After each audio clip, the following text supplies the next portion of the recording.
बच्चों good evening, कैसे हैं आप। मुझे उम्मीद है कि आप अच्छे होंगे।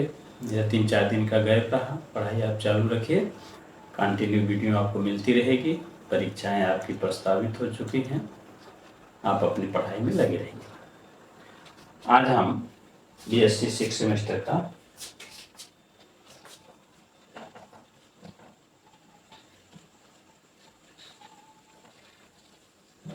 बुक सेकंड पढ़ाएंगे।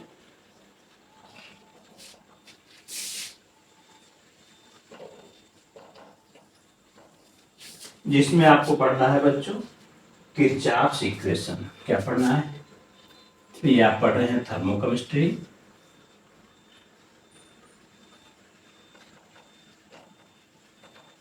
आपको यूनिट 3 मिलेगी है, जिसमें आज आपको पढ़ना है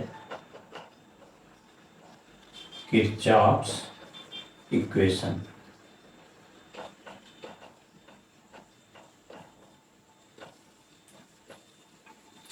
चलिए हम शुरू करते हैं। किरचॉफ इक्वेशन है क्या, उसका डेरिवेशन देखते हैं।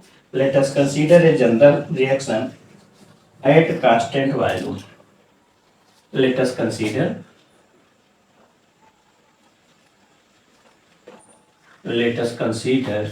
A general reaction at constant volume, at constant volume। एक जनरल रिएक्शन हम कंसीडर करते हैं जो कांस्टेंट वॉल्यूम पर हो रहा हो। ठीक है, मान लीजिए कोई रिएक्टेंट ए है, वह प्रोडक्ट देता है बी, या इसको हम बी समझे, प्रोडक्ट बी देता है कब eight constant volume, at constant volume. अब हम जानते हैं अच्छे से, अगर कोई रिएक्शन कांस्टेंट वॉल्यूम पर होता है तो जो चेंज इन इंटरनल एनर्जी होती है वो सिस्टम की ही इंटरनल एनर्जी से अभिक्रिया होती है।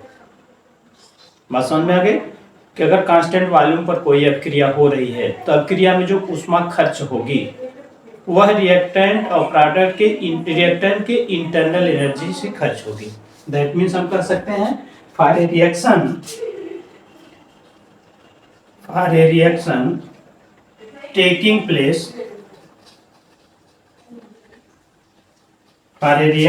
taking place at constant volume,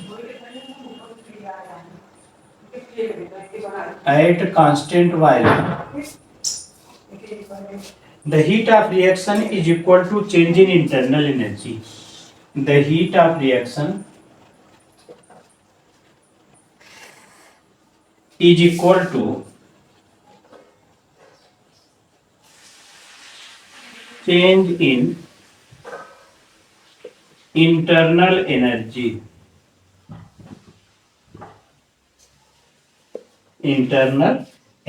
that means हम कह सकते हैं कि जो रिएक्शन की डेल्टा ई है वह बराबर है E B minus E A,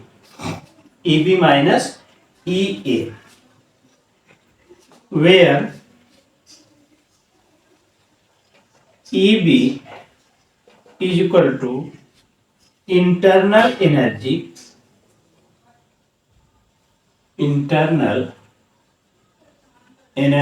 of product, और जो EA है वह है इंटरनल एनर्जी ऑफ रिएक्टेंट।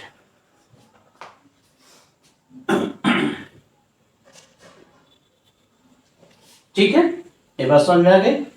यहां तक आपने लिखा।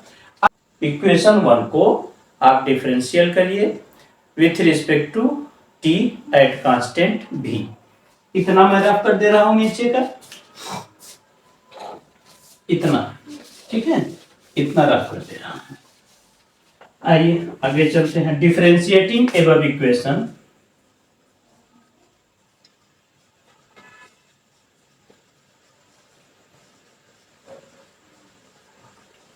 with respect to temperature, with respect to temperature कोष्टक में T दिखा दे रहा हूं, at constant volume, at constant volume we get, integration का सिंबल लगाएंगे, क्या लगाएंगे,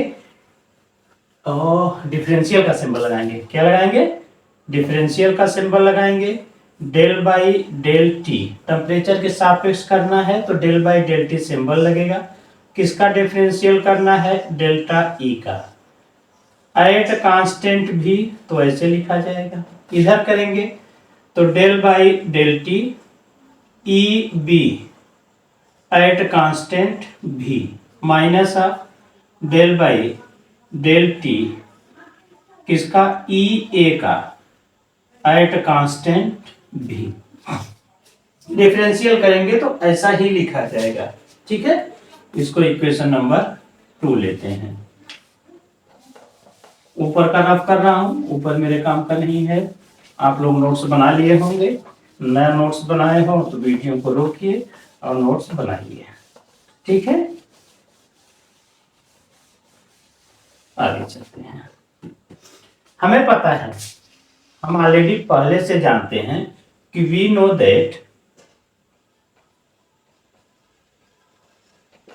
कि del E by del T at constant V होती है heat capacity at constant volume C V. ठीक है, अब ध्यान दीजिएगा, यह बी की है और यह ए की, सिर्फ नाम रखा गया है, तो del E by del T at constant V कितना हो जाएगा, सी भी, किसके लिए, बी के लिए। Then equation 2 may be written as,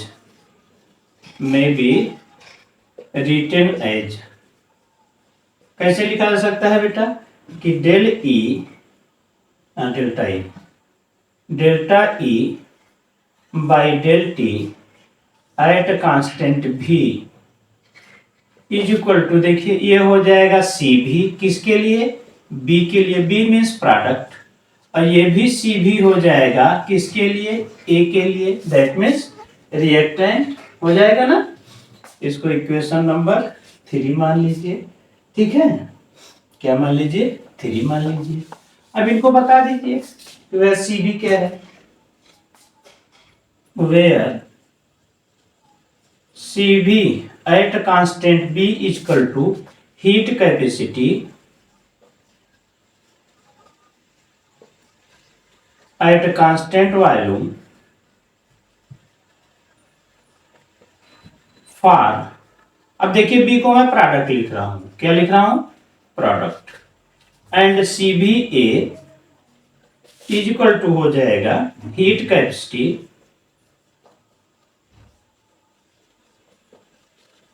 eight constant volume for, किसके लिए हो जाएगा बेटा, ये रिएक्टेंट के लिए, किसके लिए हो गया, रिएक्टेंट के लिए हो गया। ठीक है, अब आप ध्यान दीजिए, ये सिर्फ और सिर्फ हीट कैपेसिटी का चेंज है, प्रोडक्ट माइनस रिएक्टेंट, तो यह डेल्टा सी भी हो सकता है। Then delta E by del T at constant V equal to delta C V, क्या हो जाएगा बेटा, डेल्टा सी भी, क्यों सी भी है, क्या बस बताना है हमको। ठीक, इसको इक्वेशन नंबर 4 पकड़िए, बस डेल्टा सी बी को बता दीजिए, where delta C B equal to heat capacity है, ये heat capacity at constant volume, किसके लिए हो गया ये, अब ये रिएक्शन के लिए हो गया, क्योंकि हमने प्रोडक्ट माइनस क्या कर लिया बेटा, रिएक्टेंट कर लिया, जब प्रोडक्ट माइनस रिएक्टेंट कर लिया तो डेल्टा ए आ गई जो रिएक्शन की हीट है। तो हीट की रिएक्शन तो है, लेकिन कब है, एट कांस्टेंट वॉल्यूम। ठीक है, यहां तक बात समझ में आ गई। अब इसको मिटाते हैं, इसका काम खत्म हो गया, उसको रहने देते हैं, जरूरत पड़ेगी तो मिटाएंगे, आप नोट्स बना लीजिए।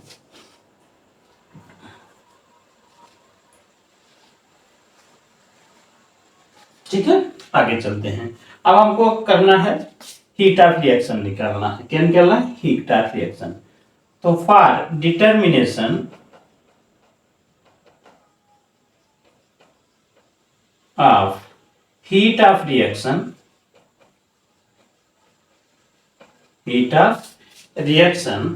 at particular temperature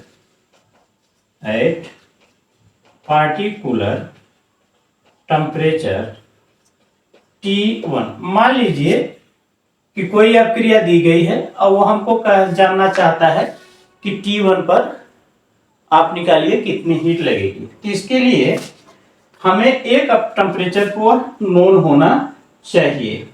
when it is known at A known temperature T2। कहने का अभिप्राय यह है कि अगर हमें हीट ऑफ रिएक्शन चाहिए तो एक टेम्परेचर पर जो अभिक्रिया वही अभिक्रिया हो रही है उसकी हीट हमें पहले से पता हो, तब हम दूसरे टेम्परेचर पर निकाल सकते हैं। ठीक है, यानी हमें लिमिट मिल गई। क्या मिल गई? लिमिट। कि इक्वेशन 4 को मैं इंटीग्रेट कर दूं अगर दो लिमिट के बीच, तो हमें मिल जाएगा कि एक पर दिया हो तो दूसरे पर हम निकाल लेंगे। तो इंटीग्रेटिंग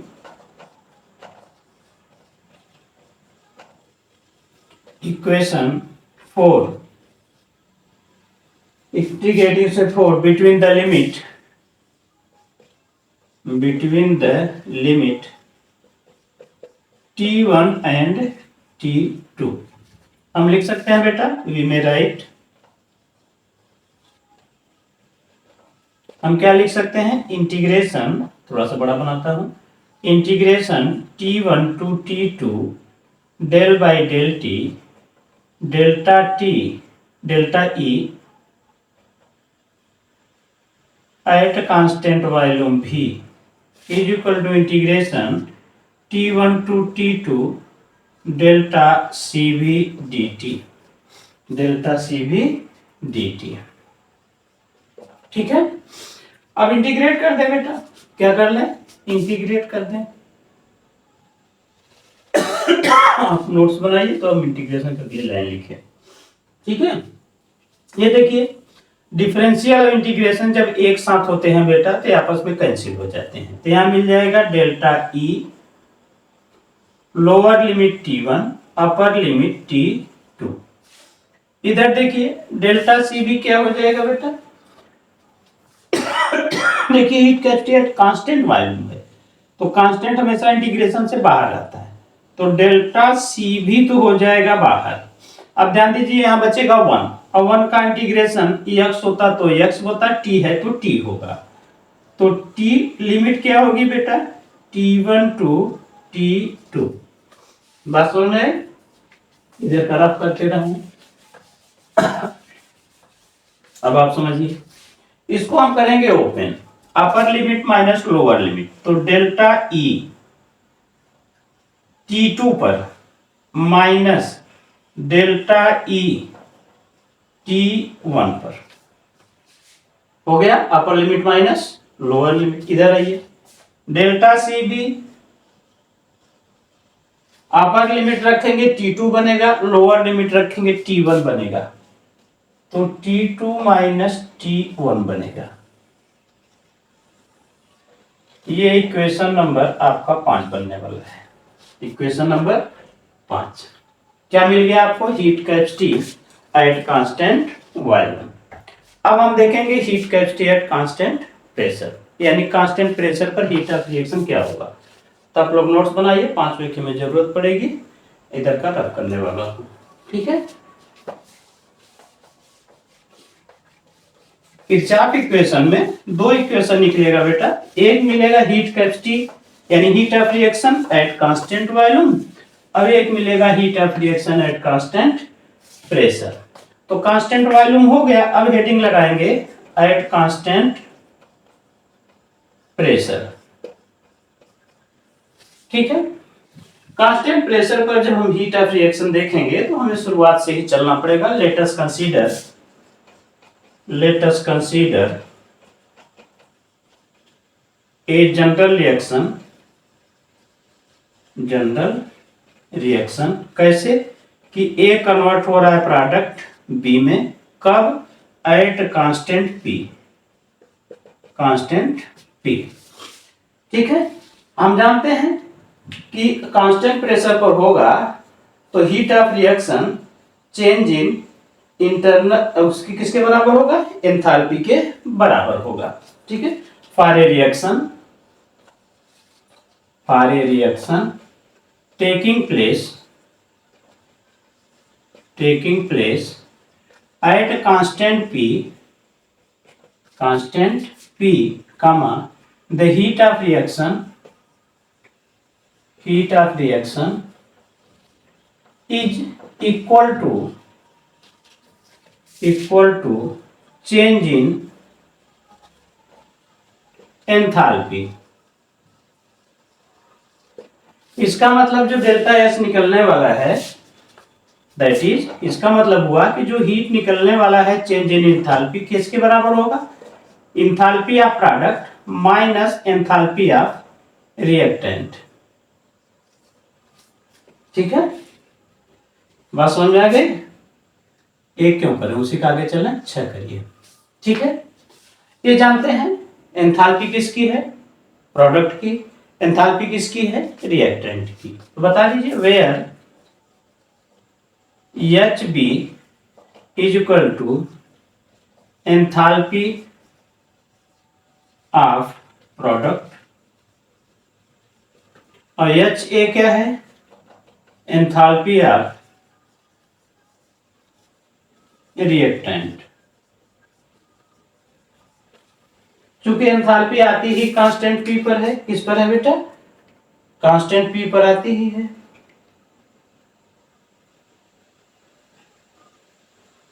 जैसे हमने प्रेशर वाले में किया था वैसे में यहां भी करेंगे। डिफरेंशियल करेंगे टी के सापेक्ष एट कांस्टेंट पी पर। डिफरेंशिएटिंग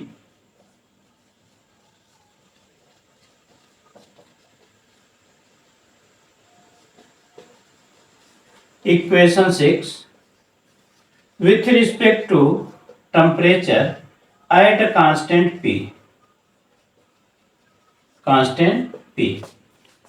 we get सिंबल क्या लगाएंगे बेटा? Del by del T, delta H at constant P is equal to del by del T H B minus of A constant P पर आएगा, del by del T H A at constant P. यहां तक बात समझ में आई? तो ऊपर का थोड़ा सा रफ करो, बहुत छोटा पड़ रहा है, इसको रफ कर रहा हूं। 5 को रहने दीजिए, 5 की जरूरत पड़ेगी, इसकी भी जरूरत नहीं है। अब ध्यान देखिए कि हम जानते हैं कि ये सीपी है। वी नो दैट हम क्या जानते हैं बेटा कि del H by del T at constant P equal to CP होती है। क्या होती है? सीपी। अब आप ध्यान दीजिए, ये प्रोडक्ट की सीपी है, ये रिएक्टेंट की सीपी है 10। अब हम लिख सकते हैं del by del T delta H at constant P is equal to हो जाएगा बेटा सीपी किसकी? बी की माइनस ऑफ सीपी किसकी? ए की। ए मीन्स रिएक्टेंट और बी मीन्स प्रोडक्ट। अब बताना है, सिर्फ आपको क्या करना है, बताना है कि ये जो सीपी बी है वो प्रोडक्ट की हीट कैपेसिटी है और सीपी ए जो है वो रिएक्टेंट की हीट कैपेसिटी है। Here CP at constant B is equal to क्या है बेटा? हीट कैपेसिटी है, हीट कैपेसिटी है, एट कांस्टेंट प्रेशर है, एट कांस्टेंट प्रेशर किसके लिए? For product. किसके लिए है? प्रोडक्ट, क्योंकि बी किस साइड था? Product side. सीपी ए क्या है? ये भी है heat capacity at constant pressure for reactant. बता दिया आपने। अब क्या किए थे हम लोग? इंटीग्रेशन किए थे। क्यों इंटीग्रेशन किए थे? क्योंकि हमें एक टेम्परेचर पर अगर दिया गया हो तो वही अभिक्रिया दूसरे टेम्परेचर पर होगी तो क्या हीट ऑफ रिएक्शन होगा उसको हम जान जाएंगे, इसलिए हम इसको इंटीग्रेट करते हैं। क्या करते हैं? इंटीग्रेट करते हैं। ठीक है, इससे पहले हम एक छोटा सा रिएक्शन और बना देते हैं। ये डेल्टा सीपी है।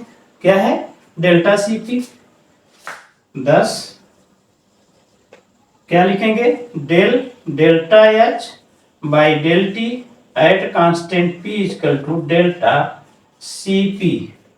डेल्टा सीपी क्या है? हीट कैपेसिटी ऑफ रिएक्शन है, where delta CP is equal to heat capacity at constant P for reaction. ठीक है, यहां के बाद ये लिखिएगा तब ये लिखिएगा।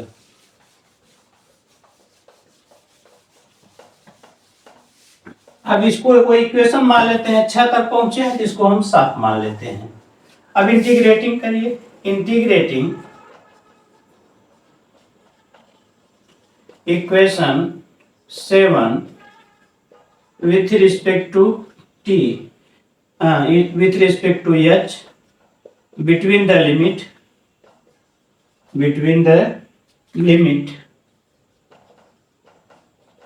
t1 and t2 we may write। अब आप ध्यान दीजिए, इंटीग्रेशन का सिंबल लगाएंगे और लिमिट लगाएंगे। तो इंटीग्रेशन ऑफ लिमिट क्या लिखेंगे? t1 t2 किसका? Del by del T delta H at constant P D T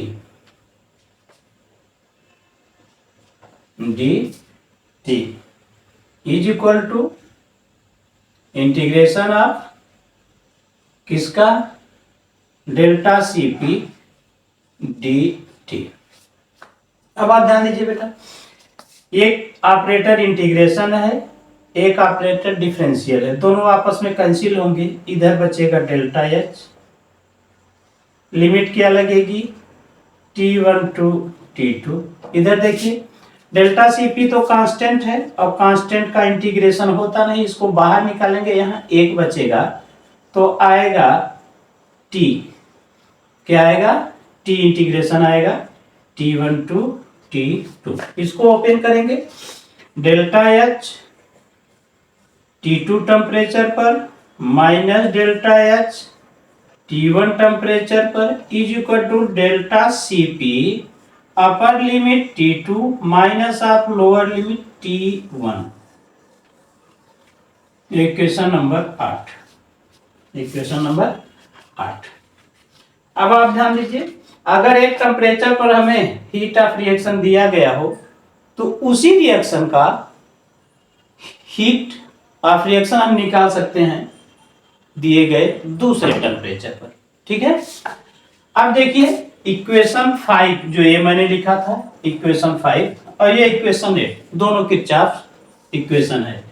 equation 5 and equation 8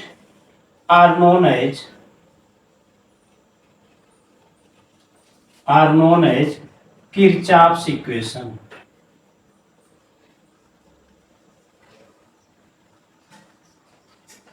इसके साथ हम क्या निकाल सकते हैं? With the help of this equation, with the help of this equation we can calculate heat of reaction at a particular temperature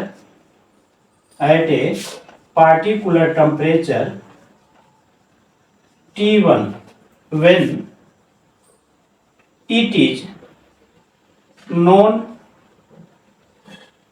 at T2। कोई भी एक दे सकता है, हम T1 लिख रहे हैं, एक टेम्परेचर वो दिया होगा जिसको हम T2 मानेंगे और जिस पर निकालना होगा उसको हम क्या मानेंगे? T1। बस समझ में आ गया। इसको हम कुछ जो है इक्वेशन से कम सॉल्व करके आपको दिखा देते हैं कि इक्वेशन से किसी न्यूमेरिकल से इसका उपयोग हम कैसे करेंगे। ठीक है, आप लोग नोट्स बना लीजिए, वीडियो को रोकिए, नोट्स बनाइए। देखिए इसका न्यूमेरिकल किस तरह से आएगा। न्यूमेरिकल से घबराइएगा नहीं, क्योंकि न्यूमेरिकल बहुत सॉलिड देता है आंसर वो रिजल्ट। तो न्यूमेरिकल से कभी ना घबराइए। क्वेश्चन क्या आपको कैसे पूछेगा, calculate the heat of reaction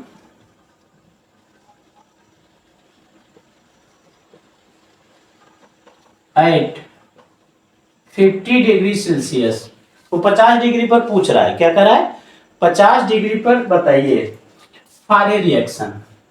एक अभिक्रिया दे रहा है और कह रहा है कि इस अभिक्रिया का 50 डिग्री सेल्सियस पर हीट ऑफ रिएक्शन निकाल के दिखाइए। क्या दे रहा है, HCl। ध्यान दीजिएगा, ये गैसीय अवस्था में लिख रहा हूं, इसका मतलब स्टैंडर्ड स्टेट में है, प्लस NH3 गैसीय अवस्था में बनाता है NH4Cl सॉलिड। ध्यान दीजिएगा स्टैंडर्ड स्टेट में है, जब उनकी अवस्थाएं लिख दी गई इसका मतलब होता है कि अपने स्टैंडर्ड स्टेट में है। ठीक है, अब आगे क्या कर रहा है, द हीट ऑफ रिएक्शन, इसी अभिक्रिया के लिए the heat of reaction at 25 degree Celsius. ये बात किसके लिए करा है, इसी के लिए। इज वो दे रहा है -4230। किस यूनिट क्या है बेटा इसकी, कैलोरी। ये कह रहा है कि इसी अभिक्रिया के लिए 25 डिग्री सेल्सियस पर जो इसकी एनर्जी है वो जो है 20 डिग्री है।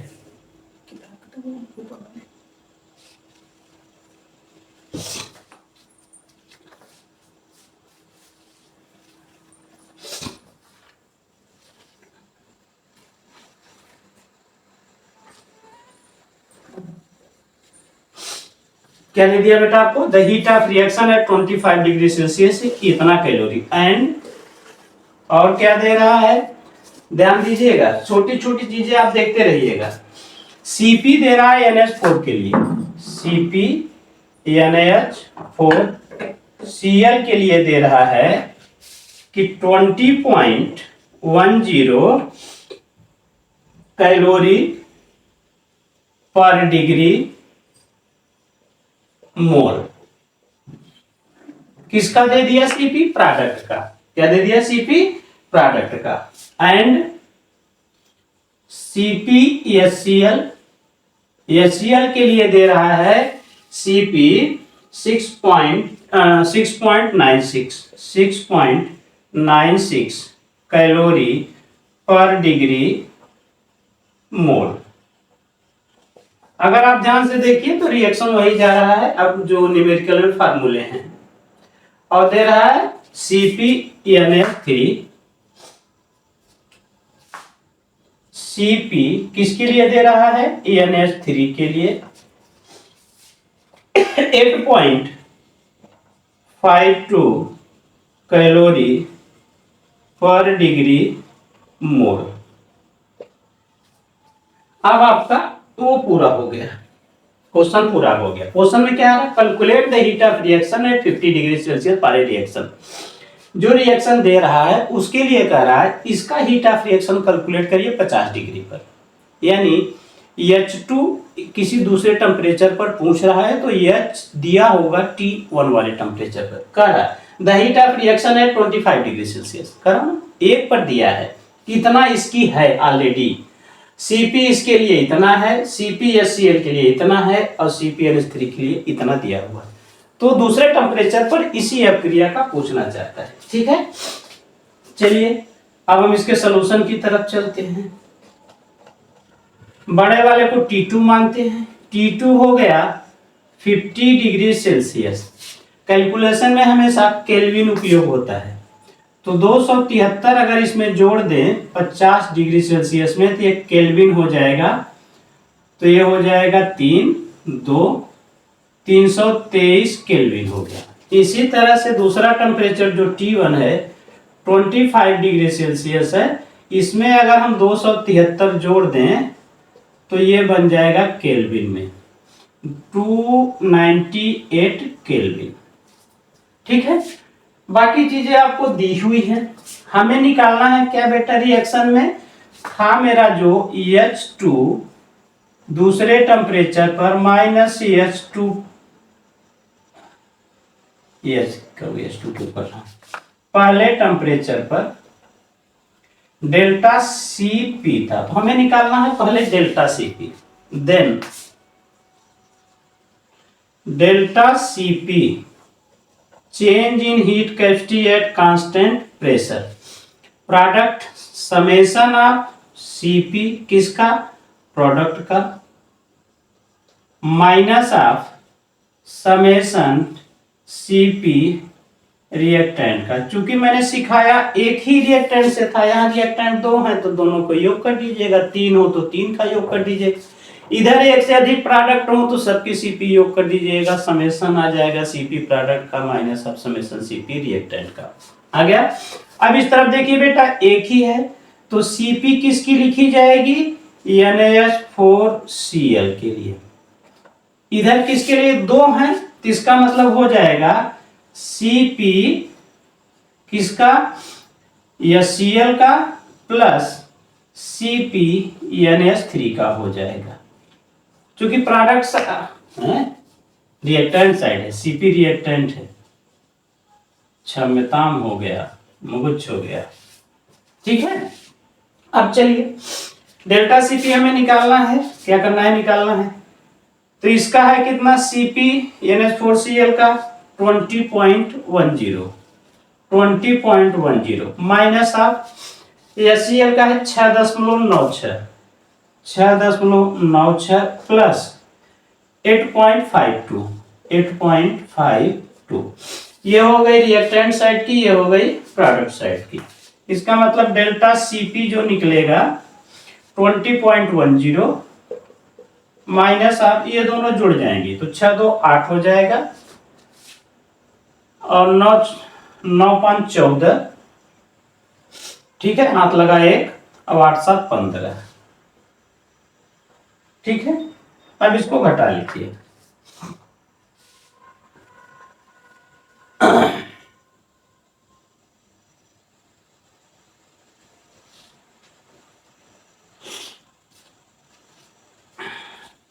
चलिए 8 2 10 और बचा यहाँ 11, 5 6 5 11 और बता 4। ठीक है, डेल्टा Cp आ गई 4.62 कैलोरी पर डिग्री मोल। ठीक है, आप क्या चलते हैं तो हम फार्मूले की तरफ जाते हैं, लिखते हैं यहाँ T2 माइनस T1, तो डेल्टा H कितने पर 323 minus delta H 298 is equal to 4 इसको घटाए थे यार 4.62 आएगा, 4.62 यहाँ मिट गया है, अपना सही कर लीजिएगा, 4.62 आएगा। ठीक है, 4.62 कोष्टक में T2 323 माइनस 298। ठीक है, तो ये हो जाएगा आपका 4.62 गुणे 2 25,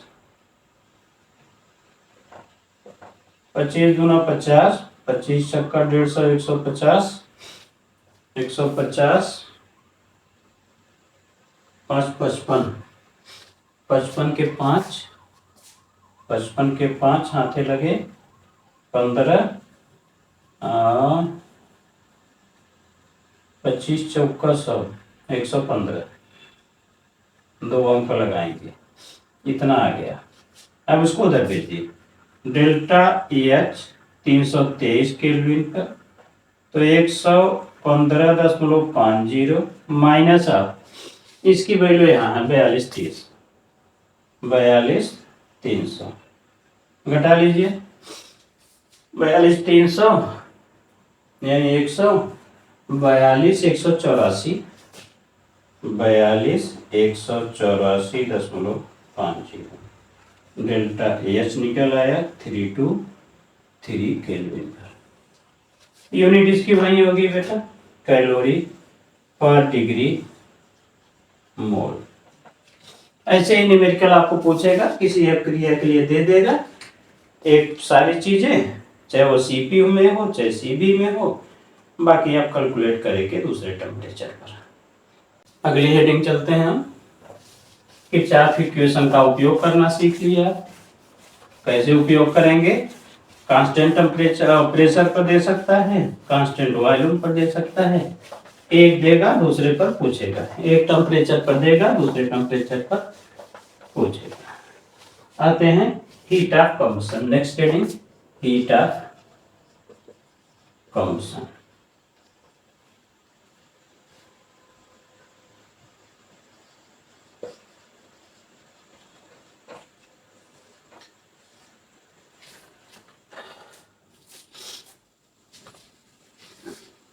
ठीक है, मतलब समझ लीजिए इसको।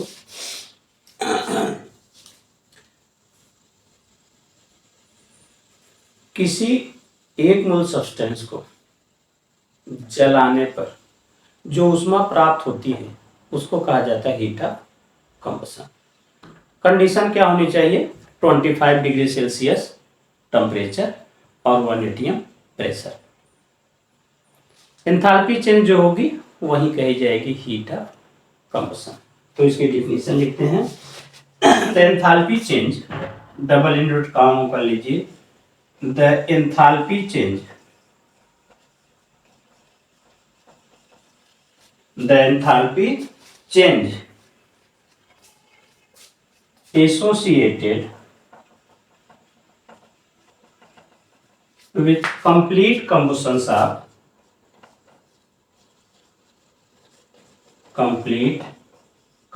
of 1 mole of substance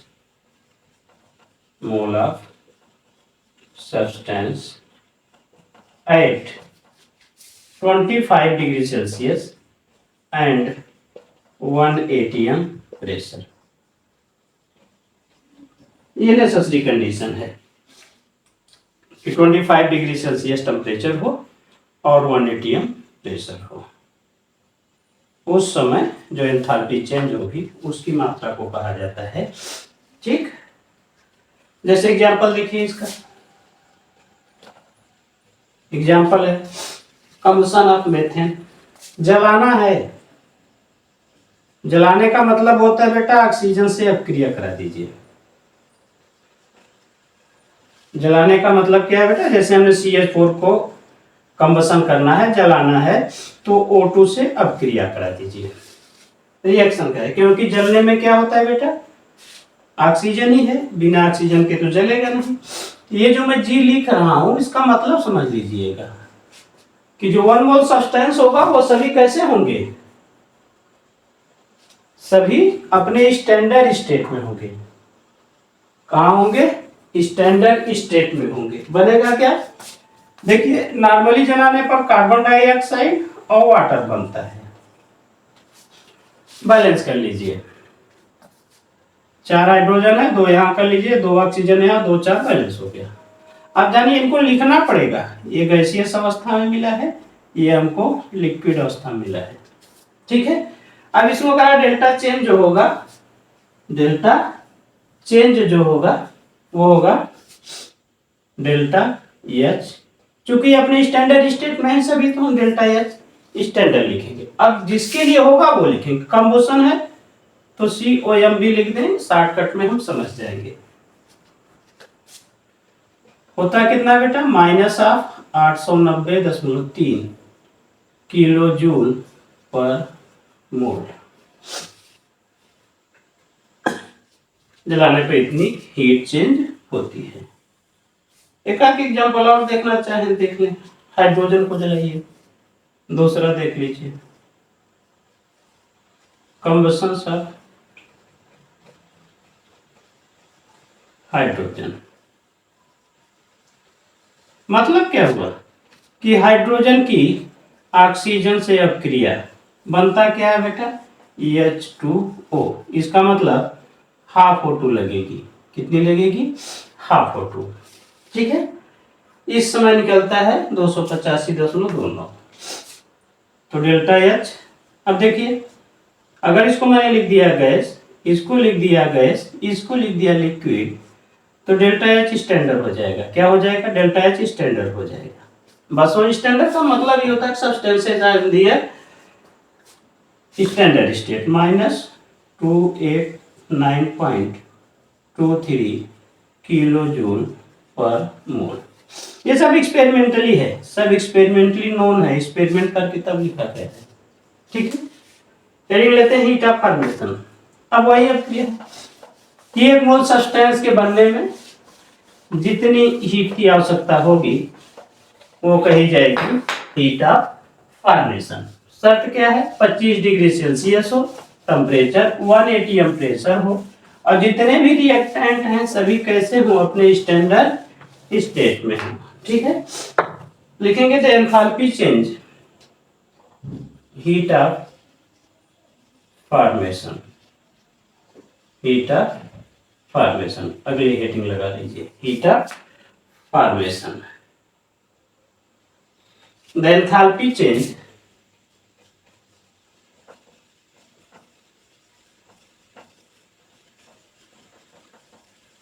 when 1 mole of when 1 mole of substance is formed when at 25 degree Celsius and 1 atm pressure। ये डिफिनेशन हो गई। क्या हो गया बेटा, डिफिनेशन।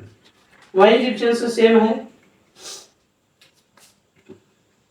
एलिमेंट कहाँ होंगे अपने, स्टैंडर्ड स्टेट में होंगे। एलिमेंट कहाँ होंगे अपने, स्टैंडर्ड स्टेट में होंगे। ठीक है, जैसे देखिए S+O2, एग्जाम्पल देखिए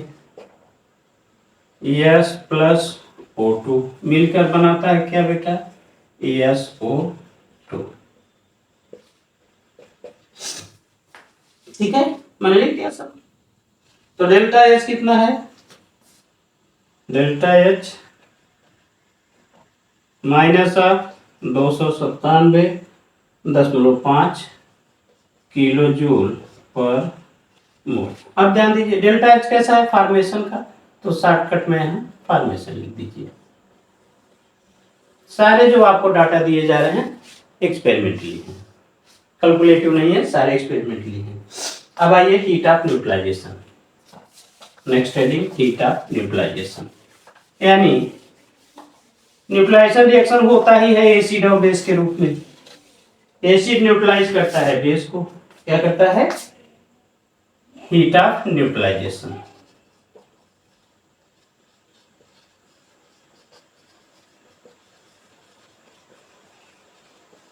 यानी जब एक मोल एसिड न्यूट्रलाइज हो एक मोल बेस से, उस समय जो हीट निकलेगी वो कही जाती है हीट ऑफ न्यूट्रलाइजेशन। ठीक, the enthalpy change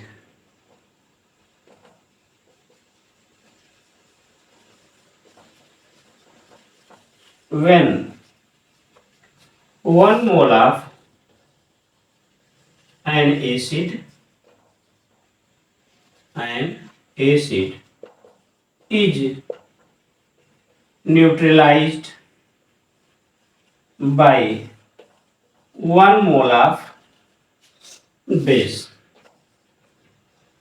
at constant at 25 degree Celsius and 1 atm pressure। ये नेसेसरी कंडीशन है कि टेम्परेचर और प्रेशर ऐसा होना चाहिए।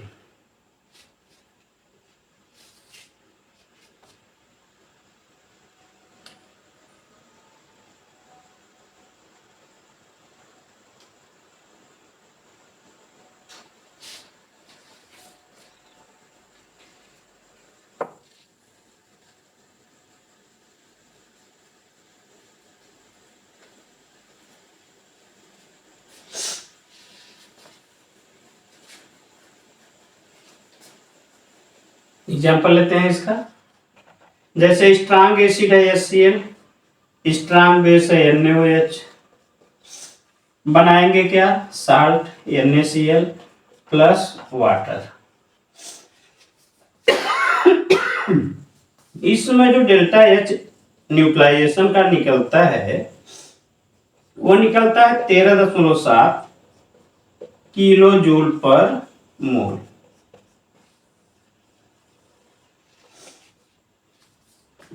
ठीक है बेटा, आज इतना ही। कल पढ़ाएंगे हेसला ऑफ कांस्टेंट हीट समीकरण। Thank you for watching this video. पढ़ते रहिए, मस्त रहिए।